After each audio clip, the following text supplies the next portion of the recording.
still putting the Torah today before the children of Israel. Since the time of Moses, every time we read the Torah, think of this, every time we read the Torah, that for 3,500 years, almost 4,000 years, we have been reading Torah. Our people have been reading Torah. And we've been putting Torah before the children of Israel. Not 2,000 years, but almost 4,000 years. And today we continue to do the same. Like I said, today's Parsha Bo is part 2 of the Parshot of the 10 plagues. And on the board, we begin with the first of the 10 plagues. We have the 10 plagues that, and we'll go real fast through the 10 plagues because we've already looked at those, and so if we could go ahead and set that up, well, that's okay. Sorry about that. We'll work on that next time. I have to really, what I need to do is get my computer from here to there set up so that everybody could see from what I'm doing here. But we'll get that set up next week. But go with me to chapter 12 of Exodus, chapter 12 of Exodus. And there in chapter 12, at the end of the 10 plagues, there are these 10 plagues that Adonai forces, kind of gets Pharaoh's hand and twists his hand and says, you will do what I say. And of course, Pharaoh says no. Now Adonai says, you will do what I say. And Pharaoh says no. And again, Adonai does that 9 times. And then Adonai says, you know what? I am going to kill the firstborn. And still Pharaoh says no. And of course, Adonai brought the plague of the death of the firstborn on Passover night. And even though Pharaoh said no, I will not let the people go. I will not give them their freedom. I will not give them their liberty. I will not do that. Adonai forced him because Adonai is sovereign. And he liberated us. And he liberated us by the blood of the Lamb. Liberty, freedom always comes by the blood of a lamb. Even our father Adam, when he sinned, and he brought upon himself the curse of death. The curse of death was stopped by the blood of a lamb. And it was Adonai who killed the first lamb. And an innocent died for guilty Adam and Eve. Guilty Adam and Eve with their guilt and shame in their nakedness. Adonai killed, slaughtered, sacrificed a lamb. Innocent blood shed. And with the skins of that animal, Adonai covered their guilt and shame. The word covering there is the word kippur. Say kippur with me. Well, we get the word Yom Kippur.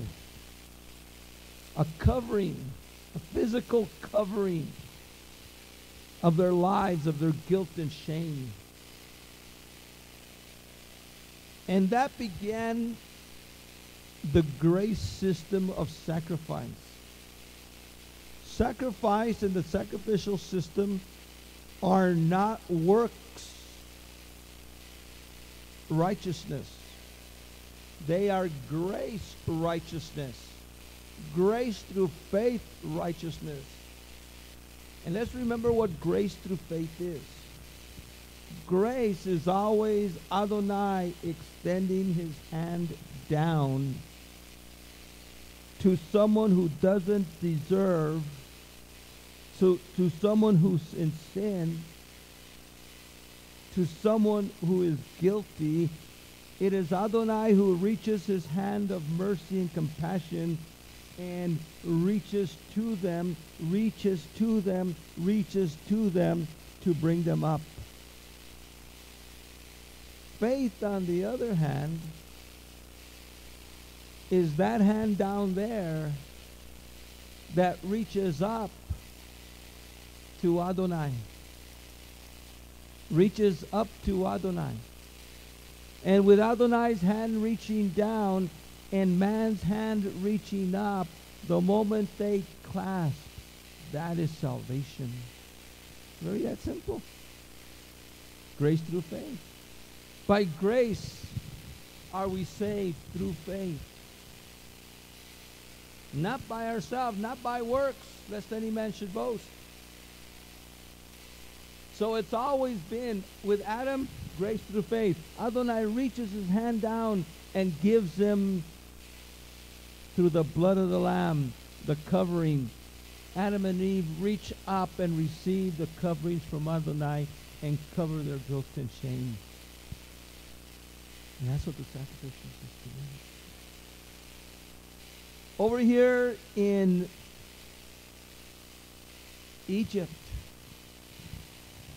Adonai says, I'm going to kill every firstborn son in the land. In the land. Not just of Egypt, but in the land. Adonai says, I'm against the Egyptians and I'm for the Hebrews. He didn't say that. He says, because of Pharaoh's stubbornness, I'm going to kill the firstborn in the land. So if you want to be saved, if you want to be rescued, if you don't want to die, if you don't want your firstborn to die, and not just of the humans, but even of the cattle, Adonai says, this is my protocol. This is my protocol. Do this and I will save you. Do this and I will rescue you. Do this and you will be free. You will live. And it actually begins in chapter 12, verse 1, 14 days before. And watch what it says. Verse 1. Yahweh said to Moshe and Aaron in the land of Egypt, this month, or in Hebrew, they don't use the word month. In fact, when we think of a month, we just think of this calendar with 30 days. I want you to get that thinking out of your mind, because remember, in biblical times, they didn't have calendars. This month, when you think of a month, that first three words, M-O-N, mon, moon, comes from the word moon. This moon, you've heard the term many moons, or 10 moons ago, or 10 moons from now. That's the Hebrew way. That's the ancient way of reckoning what we call months. Not months of 30 days or 31 days, but moons, months of how much it takes a moon to go around one time, one cycle of the moon. One cycle of the moon around the earth. And we measure it from the western sky. You always look at the western sky. When it is dark, when there is no moon, you keep looking at the western sky. And right over the horizon, you will see a sliver. And from that sliver, that is the first day of the month. The first day of the month is the first sliver. And then you count, and you'll usually count 29 days. It's actually 29 and a half days, and then you'll see the next sliver. By the 30th day, you'll see that sliver with the naked eye. And that first sliver is the first day of the new month, or the new moon. We call it New Moon Day. The one for this month occurred on Monday night. If those of you that were watching on Monday night, you saw the first sliver. And that was the new moon. That was the new month. And so he says, this month, this moon is to be the first of all others for you. The first moon of your year. The first month of your year. In other words, this new moon is Rosh Hashanah. Everybody say Rosh Hashanah. Rosh is head, and Shana is year, the year, Hashanah. Rosh Hashanah is the head of the year. Now, in the religion of Judaism, they follow a Rosh Hashanah on the 7th month. But that is not the biblical new moon. That's a rabbinical, religious new moon.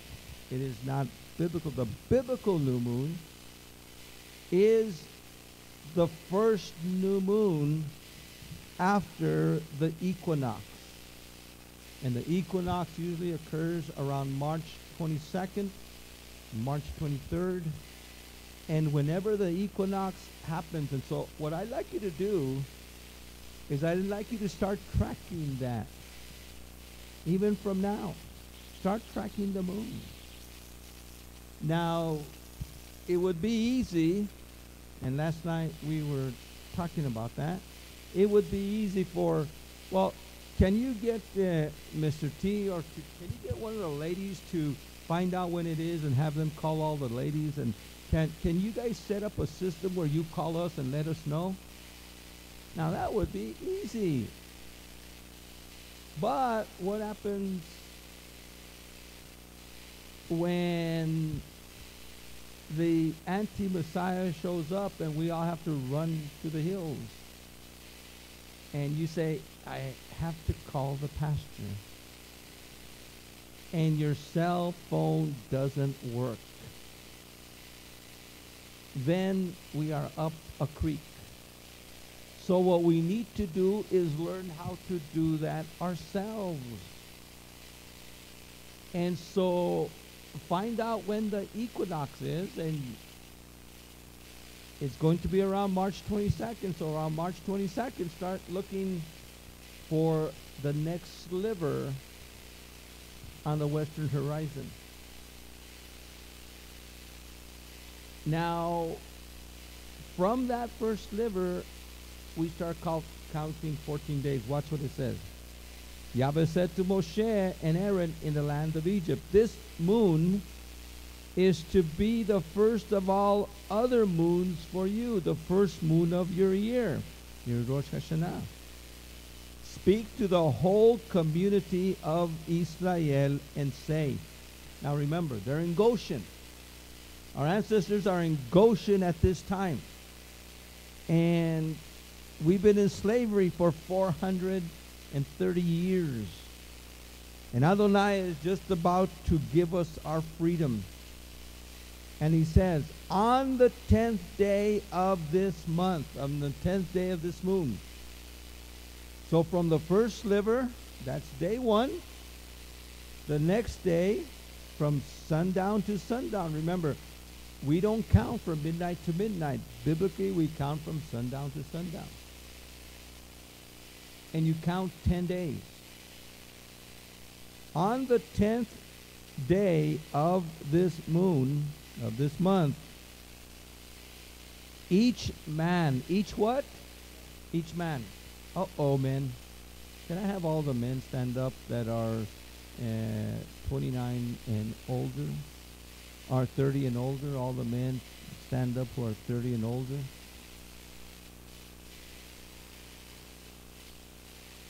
In biblical times, every one of you that is standing up, every one of you should have Passover at your house. Every one of you should have Passover at your house. And if we were living in Goshen, or from Goshen to 70 AD, with the exception of the Babylonian captivity and the 2 years with Antiochus, all of you would be responsible to do the Passover. Right now, every one of you is responsible before Adonai to do Passover. So every one of you, I'm going to ask, start thinking right now, how am I going to do Passover? What do I need to do Passover? I don't think I could do Passover. I don't think I'm qualified to do Passover. I want to join with someone else. No, you don't join with someone else. Now, there are times that we could join, and we'll talk about it here in a second. But in most cases, every one of you should be able to do Passover in your home. You may take your seats. On the 10th day of this month, each man. Now remember, we're not looking at this in a 21st century American cultural paradigm. Do not get the scriptures and bring them here today. We go back to the original protocols. And there are 3 types of protocols. There's the Mosaic protocols, there's the Messianic protocols, and there's the Apostolic protocols. The Mosaic protocols are the protocols that we are given here in Exodus and some of these other scriptures. The Messianic protocols are the protocols that Yeshua adds. And the Apostolic protocols are the protocols that the apostles revealed to us. And these protocols have to be followed. These protocols have to be followed. In fact, go with me to Exodus 12:25. 12:25. And we're going to go back here, but just to kind of get this idea of the protocols and following the rituals. 12:25. It says there, when you enter the land that Yahweh is giving you as he promised, you must keep this ritual. So when he gives us the ritual, he says, now when you enter the land, you must keep this ritual. And when your children ask you, what does this ritual mean? You will tell them, it is the sacrifice of the Passover in honor of Yahweh. Go with me to 12:43. 12:43.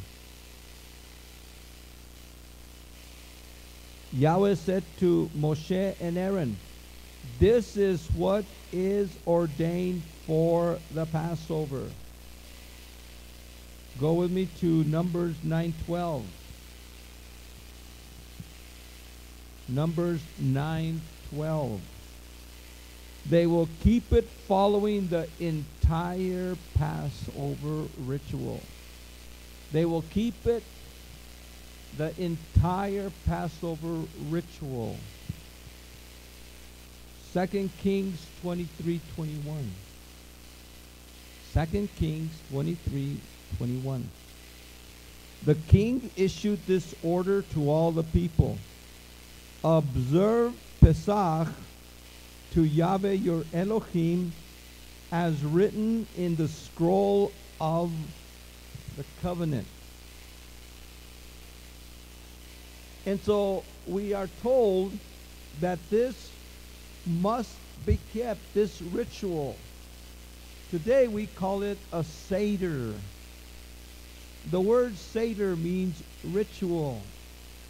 The word Seder in Latin means a liturgy. How many of you that were Catholics before remember the term the liturgy of the Mass? The liturgy of the Mass. If we were saying that in Hebrew, we would say the Seder of the Mass, because the Mass is a Seder. Passover is a liturgy. It's a ritual. And it's a ritual that is done. Now, in today's world, we don't like rituals. In fact, to many people, the word ritual or liturgy is a bad word.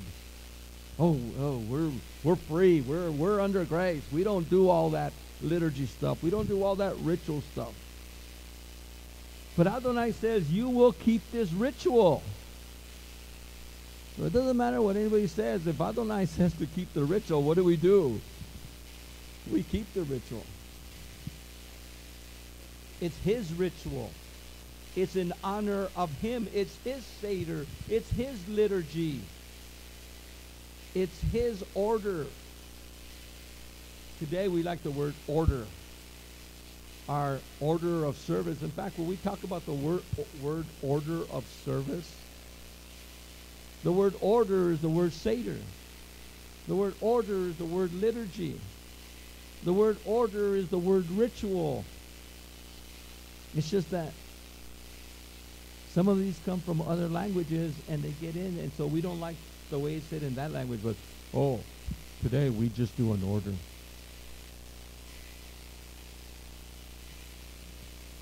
Back here in Exodus 12, on the 10th day of this month, each man must take an animal from the flock,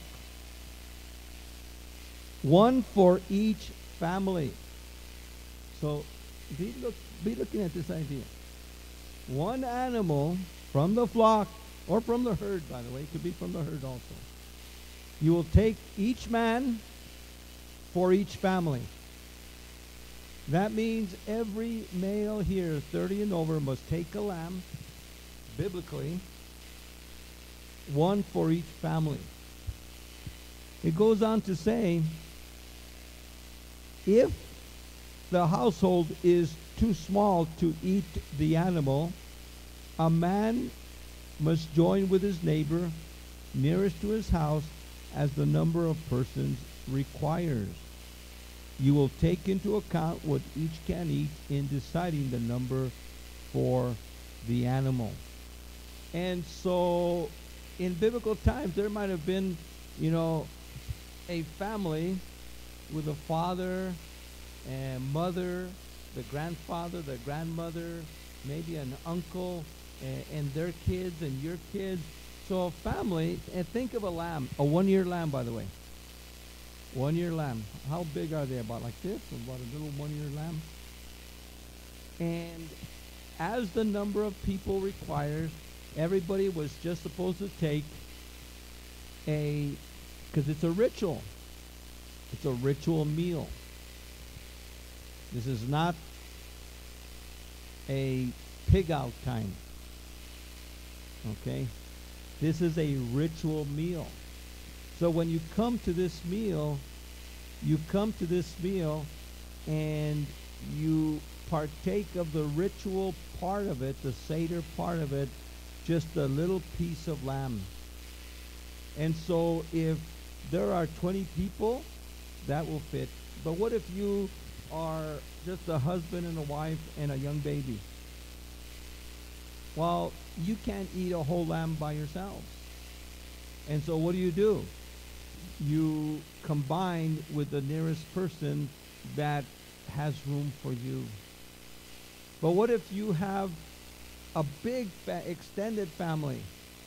If you have a big extended family and there's too many for one lamb, then at some point in time in that extended family, there are people that are 30 and over that could separate and do their own.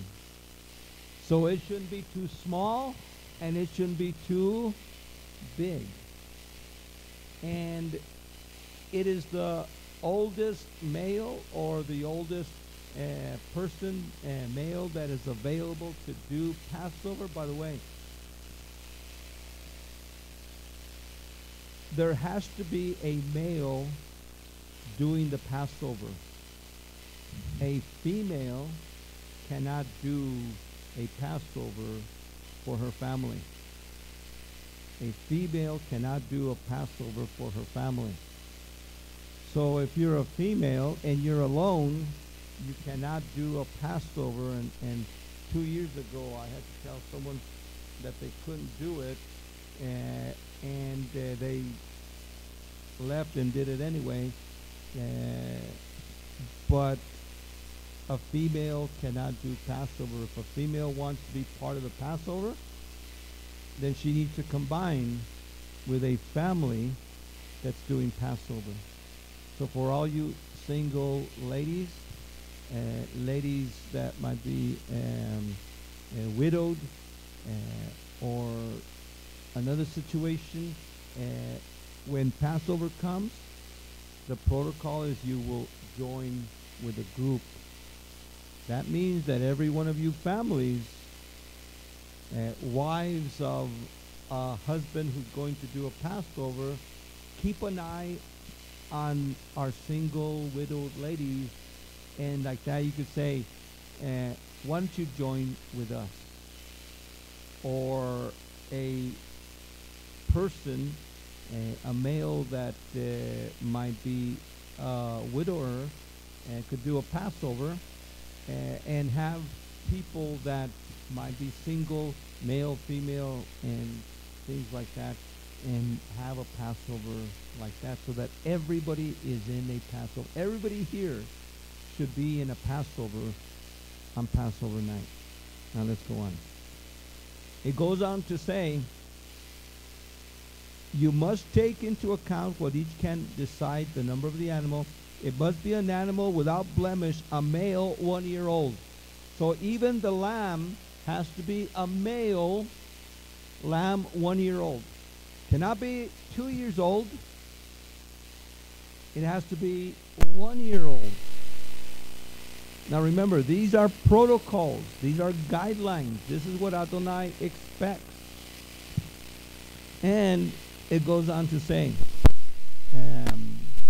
you may keep it, you may take it from either the sheep or the goats, the flock or the herd. You must keep it till the 14th day of the month, when the whole assembly of the community of Israel shall slaughter it between the 2 evenings. Now, this is of vital importance. You will keep it till the 14th day of the month. Now, the 14th day of the month begins at sundown, and it goes from sundown to sundown. Now, notice that Adonai says the 14th day of the month. Did he say the 13th? Did he say the 10th? Did he say the 15th? Did he say whenever you want? A lot of people do Passover Seders today whenever they want. I'd be afraid before Adonai to do a Passover the way I want to do it, or at my convenience, or the convenience of the congregation. When we first started, people would say, oh, you could do it on Wednesday because we get more people on Wednesday, or let's do it on Friday because like that it's, and wait a second, it doesn't say on Passover week, do it on Passover week. Any day, no, it says on the 14th. So I'm going to ask you something very important. Number one, start looking, and we're going to help you here, but we still don't know when Passover is going to be. We don't. We have to wait till the new moon shows up. And when the new moon of Aviv of the first month shows up after the equinox, we're going to start counting day 1, day 2. And by that time, we'll know when the 14th day is. And on that 14th day, all you men 30 and older, or if you are single or don't have a place, we get together with the family, and on that night, we will do the Passover. On that night, at the beginning of, between the two evenings, when the 13th ends and the 14th begins, we do the Passover ritual. On the 14th. And by the way, if someone invites you to their Passover, don't go to their Passover, because you could only do Passover once. You can't do Passover with this group and Passover with that group, and over here have your own, and then let's go to that other congregation, because that Messianic congregation is having a Passover Seder. Oh, look, Chabad's having one too. Let's go over there. No. You only do one Passover per year. And the Passover has to follow the ritual. Now, the only protocol that we cannot keep today is the slaughtering of the lamb. And the reason we cannot keep that protocol is because we don't have a temple. So we do everything without the slaughtering of a lamb as a sacrifice of Passover. 70 A.D. was the last time that our people were able to do a Mosaic Passover. A Mosaic Passover with the slaughtering of the lamb. Passover is still that day. The Seder is still that day. But we do not have a Korban Pesach or a Passover offering to offer to Adonai. Because we don't have a temple, we don't have a priesthood. But when the temple is rebuilt and the priesthood is reinstituted, then we will be able to do Passover if we're in Jerusalem. You cannot do Passover. By the way, there are some groups that are even sacrificing lambs. Several years ago, I mentioned that a group actually sacrificed the lamb, and they put the blood on the doorpost of their house over here in the North Valley. Wow. Are they in trouble before Adonai? You don't sacrifice today because they're not a Cohen. They're not an Aaronic priest. And even if we are Aaronic priests, we're not kosher. We're not able to sacrifice today because we don't have a temple. We're not in Jerusalem. And that system, since 70 A.D., has been broken. But it's going to be reinstituted 2 more times. Okay, let's go on here. Till the 14th day of the month, when the whole assembly of the community of Israel shall slaughter it between the 2 evenings, some of the blood then is taken and put on the doorpost and lintel of the houses where it is eaten. That was only in the first Passover. In Numbers 9 and subsequent Passovers, it is at the Mishkan, at the tabernacle, and in the time of Solomon in the temple, in the time of Yeshua in the temple in Jerusalem, and in the future in the temple in Jerusalem, and in the millennium in the temple in Jerusalem. But today we don't do this. That night the flesh is eaten, roasted over the fire. It must be eaten with unleavened bread and bitter herbs. And so we eat the lamb, a portion of the lamb, with bitter herbs and unleavened bread. With what? That's it. The ritual part of the Passover, they would eat with bitter herbs and with unleavened bread. Today, because we do not have a Passover lamb, I always we show a zeroa, which is an arm, a bone of a lamb. And what we do at that point is we look at this bone and say, in the temple, our ancestors would eat of the lamb at this time. But we don't have a temple today. May Adonai restore the temple that we may do Passover again. And if the temple is restored and Adonai has his will, we would be able to partake of the Passover, and we would be able to sacrifice the Passover again, and the Passover is going to be reinstituted, and all the sacrificial system will be reinstituted, and we will be able to do the sacrifices once again. But without a temple, we can't. Let's go on. It says, it's eaten with unleavened bread and bitter herbs. Notice that it doesn't say anything about a roasted or boiled egg. Notice that it doesn't say anything else about other stuff, about water with salt, about parsley or any other vegetables or anything else like that. It doesn't, there's no addition. There's only three things for a Passover. The lamb, which we don't have today, use the zeroa, the bone, and the bitter herbs and the unleavened bread. That's what we do for Passover today. That's the ritual. Now, do not eat any of it raw or boiled, but roast it over the fire. Head, feet, and entrails. So you eat the head part, you eat the legs, the shoulders, the roast, you eat it, the entrails, the stomach, you eat the whole lamb.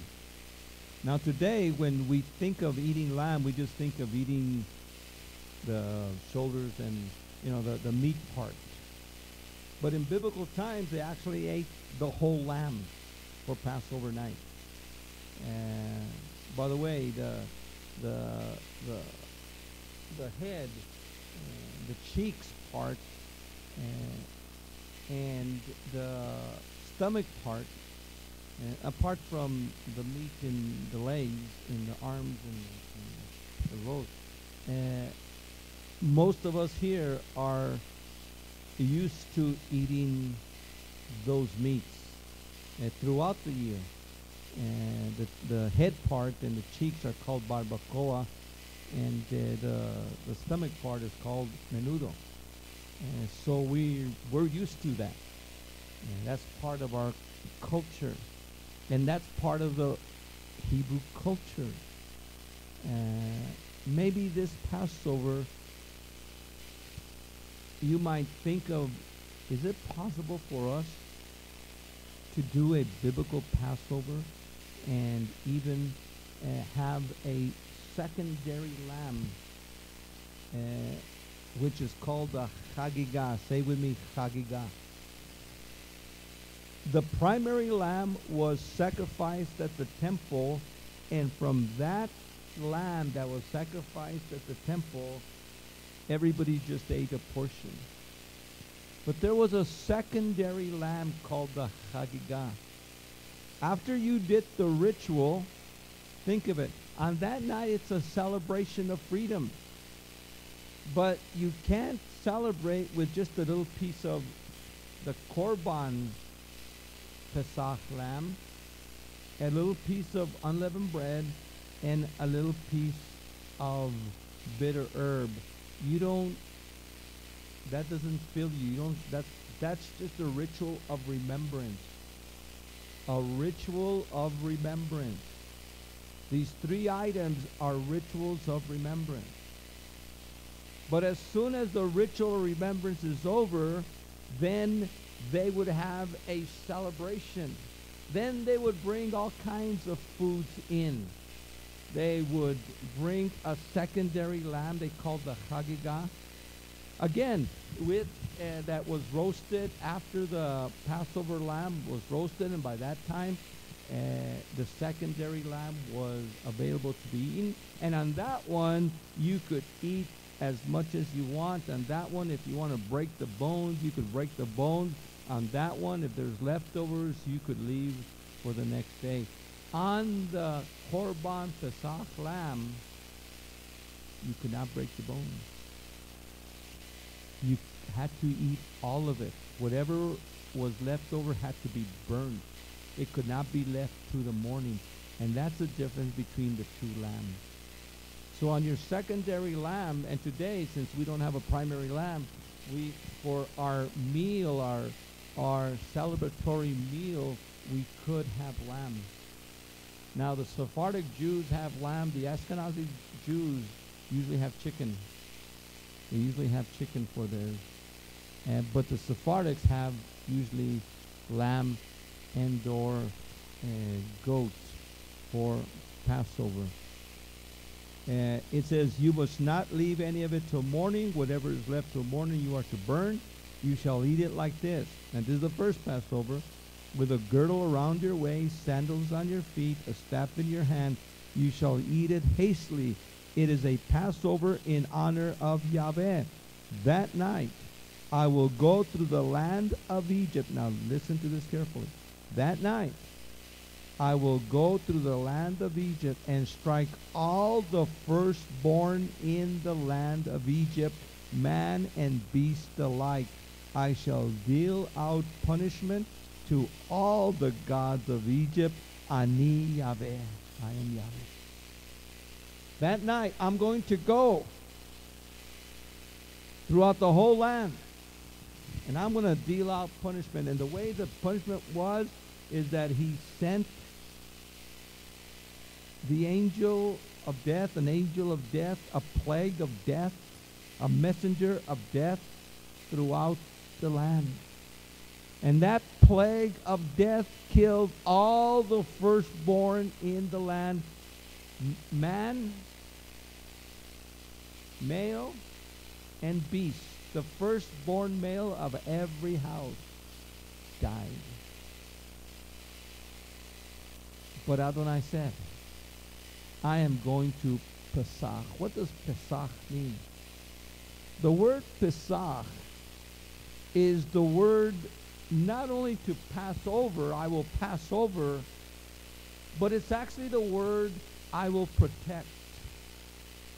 I will protect. I will Pesach.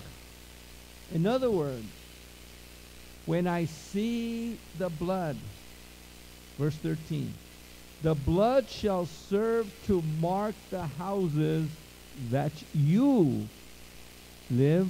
When I see the blood, I will Pesach, and you shall escape the destroying plague when I strike the land of Egypt.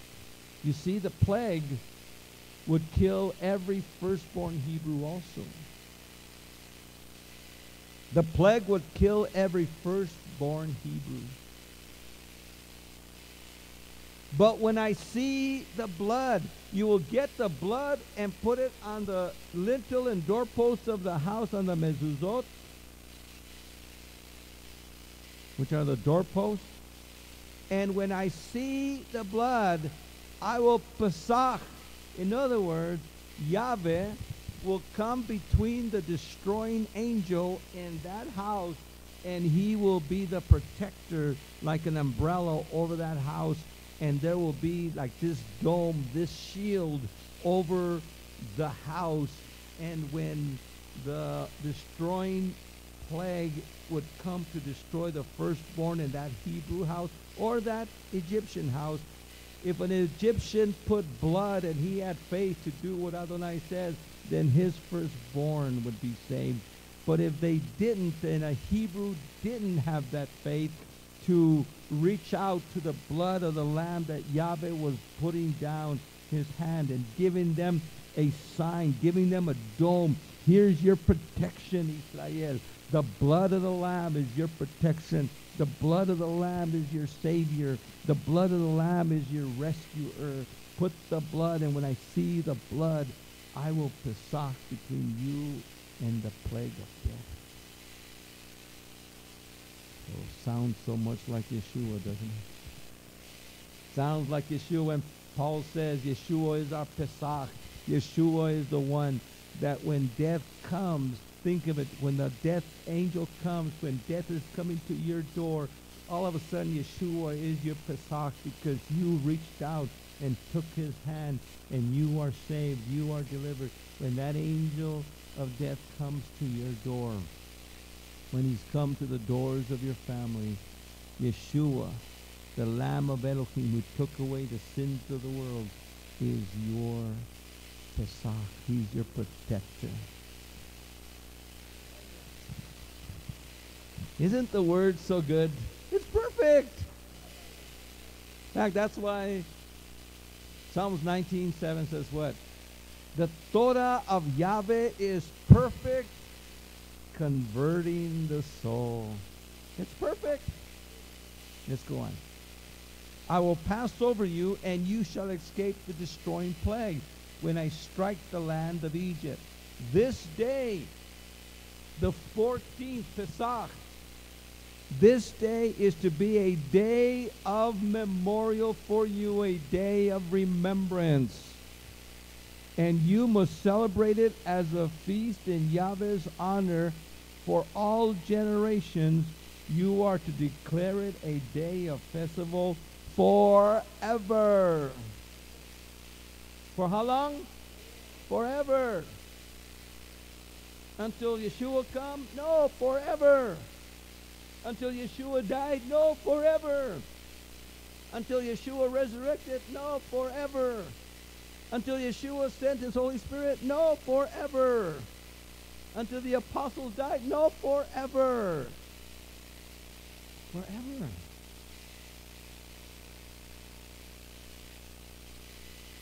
Yeshua continued it. Yeshua didn't make the Pesach obsolete like Roman Christianity and its Catholic and Protestant forms teach. Yeshua says, as often as you do this, what is the this? The this is Passover. He was doing Pesach. And Yeshua says, every time you do this Pesach, you will do this Pesach to remember me. So the Messianic Pesach is now a memorial of the original Pesach and the memorial of Yeshua's Pesach. So our Seder today is now doubled. We remember the first Pesach, and then we remember the second Pesach. The first Pesach delivered our people from Egypt. The second Pesach delivers our people from sin. And not only our people, but any Gentile that wants to get grafted into the olive tree of Israel, it's for them too, as long as they get baptized and circumcised in the heart. By the way, that's a point that we could take a little divergence here. Passover is for believers only. If you have a Passover, do not invite non-believers. Passover is not an evangelical time for you to preach the gospel to non-believers. Don't do that.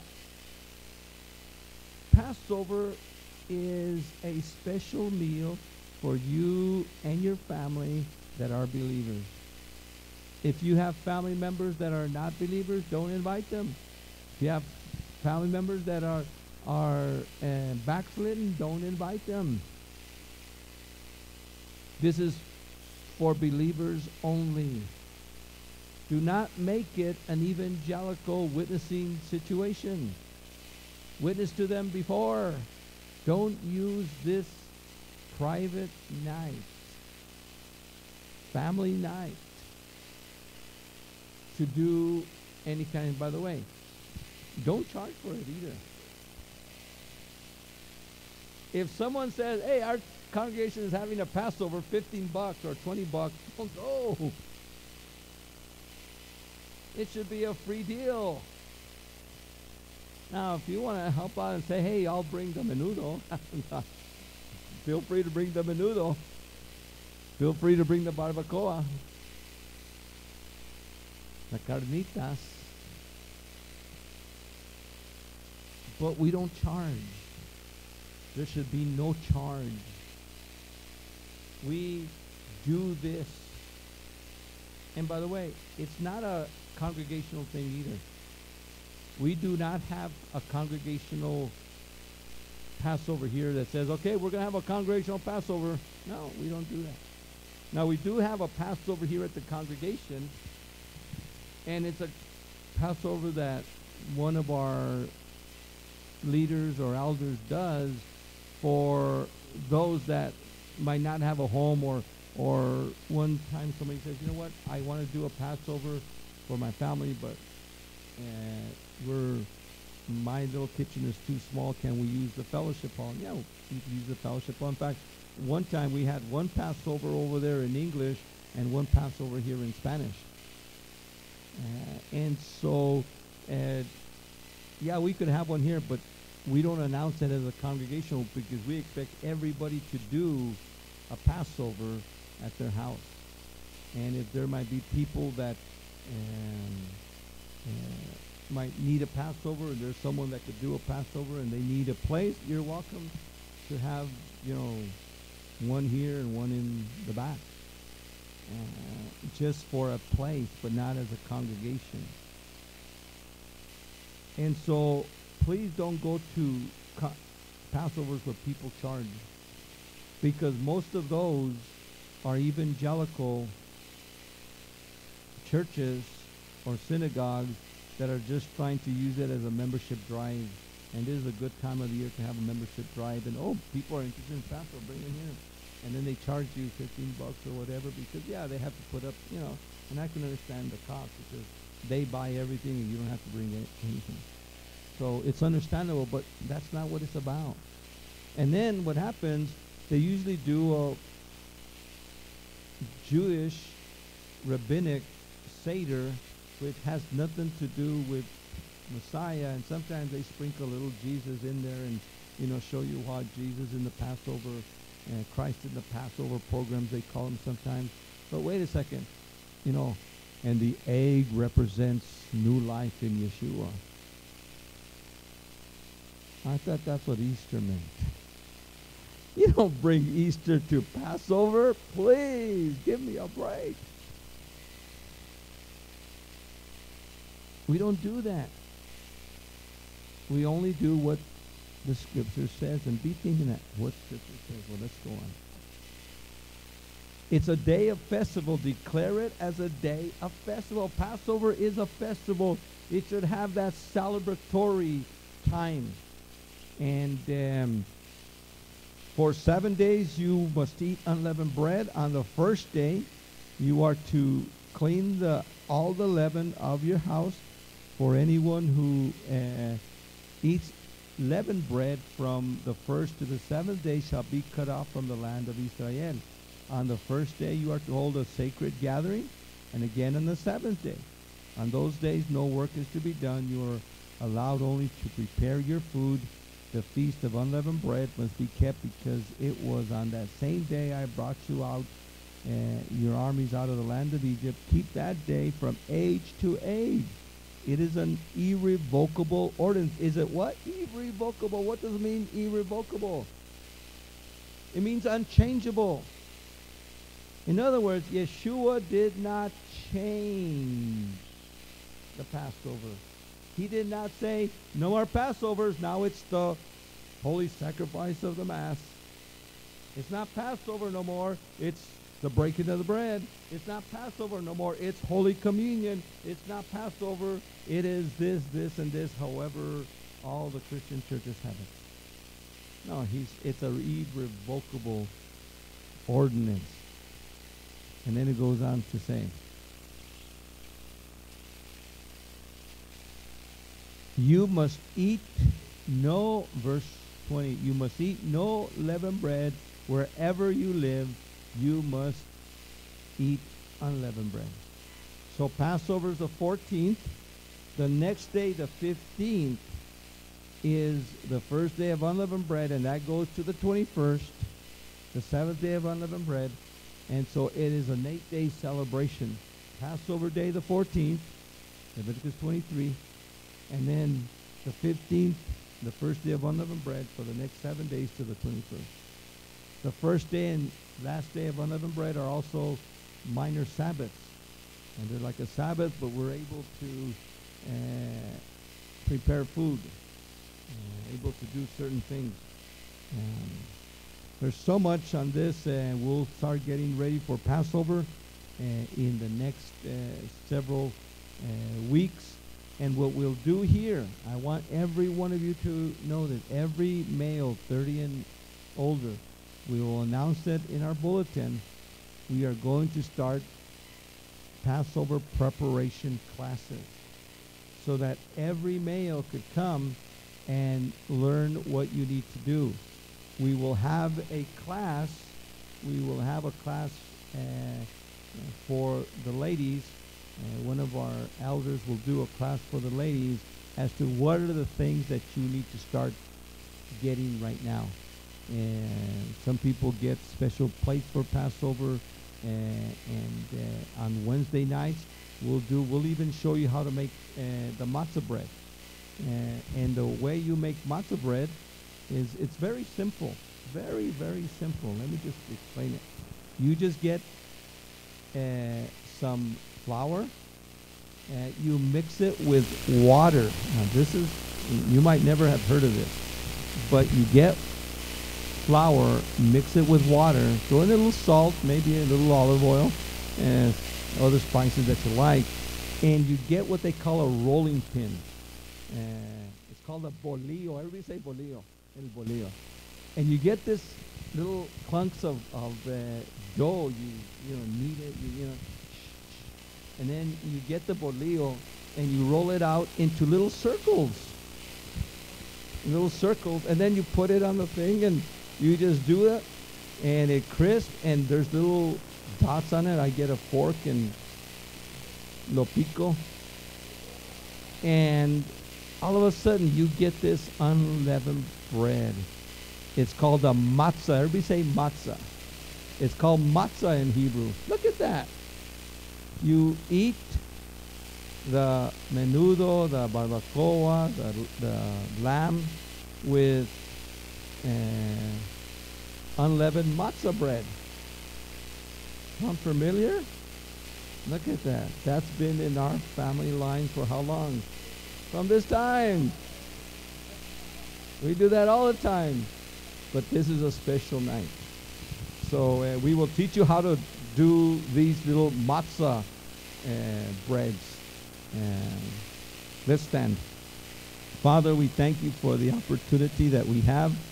And we pray that your Ruach HaKodesh might even now start getting our minds ready for Passover. Start thinking, what am I going to do? Where am I going? If I don't have a place, who should I ask? And if I have empty spaces, I need to maybe ask this lady or this family because they're single.